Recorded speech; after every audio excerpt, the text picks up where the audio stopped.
Okay, so I'm going to just run the frequency separation.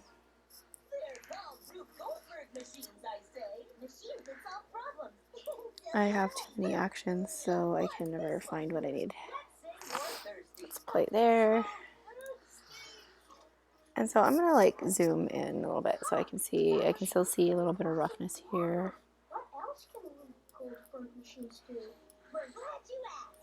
I think 23 is good for her. For this picture, not just for her. Okay, so let's go to my layers. I like to clean up all the blemishes before I do the light typically. And I have like a gazillion programs open right now, so my Photoshop is kind of acting up. I apologize. So I guess I have to go from this far out because it's going to be a pain. Let's see. So I'll do that on my high frequency layer. So your clone stamp tool here. I'll just make it a little smaller. I wish it would let me get bigger. Okay. So you hit Alt. I'm selecting the area right here where this is where I want to copy from. I want to copy this little piece of skin over this little blemish here.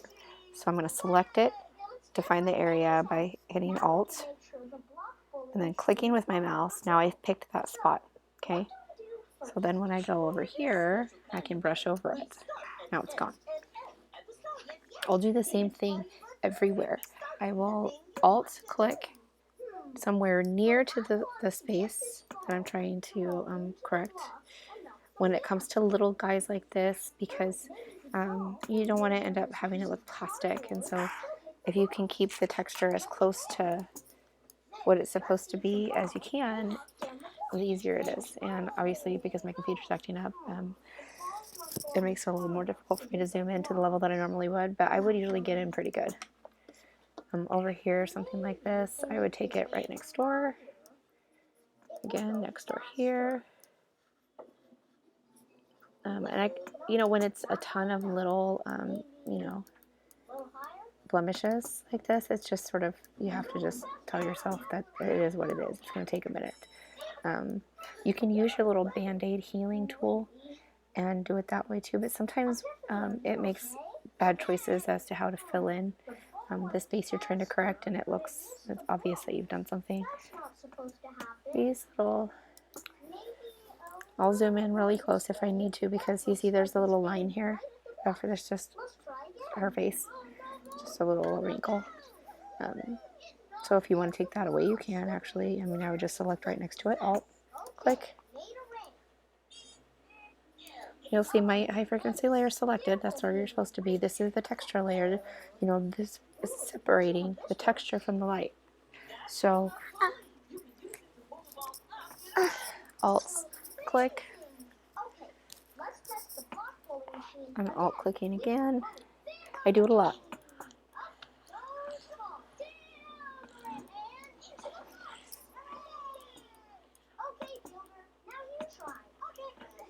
And you can see every time I go over next door, every time my little cursor turns into the little crosshairs, I'm selecting a new area again. I'm selecting an area that's smooth next to the blemished area so that I can correct. And I can zoom in pretty good.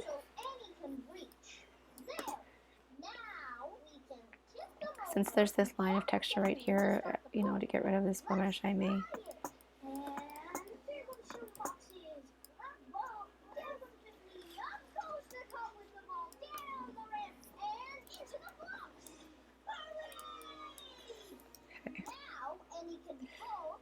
So then from time to time, I will also zoom out, because you don't want to go crazy and all of a sudden have gone too far. And since I had a long little patch, as you start taking this away, you'll have more area where you don't have to keep click selecting a new spot so often. So, for example, this whole area right here is pretty smooth, so I could Alt click that, and I could probably get away with doing all of this without making a new selection.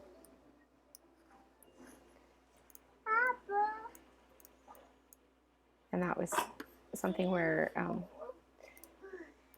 going to take that off. Yeah. And that happens sometimes as you get near the edges of things because it's bringing in the texture of the eyebrow because we blurred it. She's got some little specks under her eye of probably mascara. There's a few little spots here.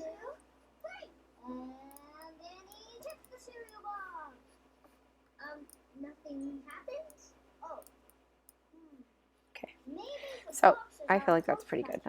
I mean, her skin looks pretty flawless at this point. I may make this larger, take the opacity down a bit, and just sort of get some of this under eye stuff, just so the line is not quite so prominent. But then you're going to go down to your low frequency layer, and this is your lasso, the one that you think you're not seeing, and you may not be. It may be something wrong with the action, but here, you are selecting up here on the forehead. There's not a whole lot of color or light variation up here. You know, there's shadow here, and there's light here. You're not going to get a lot of blur, really. I mean, the blur that you're getting it's only going to blur the light. It's not going to blur the skin. It's not going to blur the texture. It's not meant to. That's why we've separated everything. That's why we've separated the light from the texture so that we can manipulate them both without affecting the other. And the reason we do that is so that we can keep the skin's texture. But unfortunately, if you just try to clone stamp on the regular picture layer without separating them first, what you'll find is that there's so many color variations that as you choose a place from here that's nice and smooth to get rid of a blemish down here, it also colors the light information. So now I have a big white spot here. That's the reason we do it. I will go into my filter and my Gaussian blur, and oh dang it, that was the wrong one.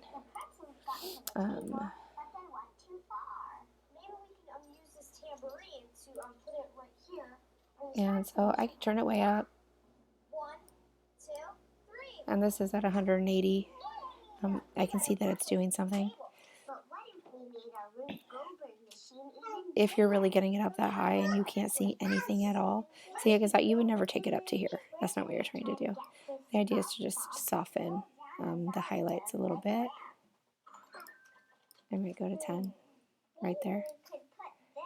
And then make sure so that you can deselect this and then do another one. You just want it on this guy here. This will make a new selection every time. If you have it on this box here, it'll add to your selection. If you use this box here, it'll subtract from your selection, so it would take away a little bit. Intersect I don't ever use. So you can just hit Command D. That's what I do when I'm getting ready to make a new selection. Then my lasso tool again here. I would do it here. This is a hotspot that I would want to get rid of as much as possible, just so it's not, so this is, I want this edge of light to be a little bit more blended.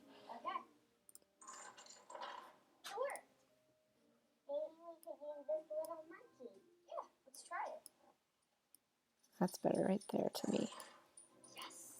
So I'm going to Command D to deselect. Oh, and you know what I can see is that I did it too much. There's a little bit of a line, I think, right there. Let me zoom in and see. It's not going to let me. It actually might be okay. It might just be my eyes. I can't tell. But see, now this little piece of light here is softer. I would actually go in and probably do it here too, just to make sure everything's nice and soft. I'll probably blur it the same amount, so I can just hit this and it'll do exactly what I did the last time. I think that works. It's very subtle. I mean, if you're seeing a ton of difference, or if you need it to get rid of that much hot spots, then you're probably didn't shoot it right, and that's not the case with you. You shoot them fine. So you just have to be subtle, you know? So easy about. Her skin looks very nice. It looks very even, and the light looks pretty. The blemishes are gone without making her look plastic. You know, you can get a little more detail in here and get some of these guys. You know, but I definitely wouldn't do a big blurry skin plastic layer because she doesn't need to look like that. You know, she looks pretty here. Her skin looks pretty darn flawless here. So that's how I do it. I will send you my copy of frequency separation. I just have to find the action on my computer and see if you install it, if it does something different, if you're really not getting anything out of that low frequency layer. So I hope that helps.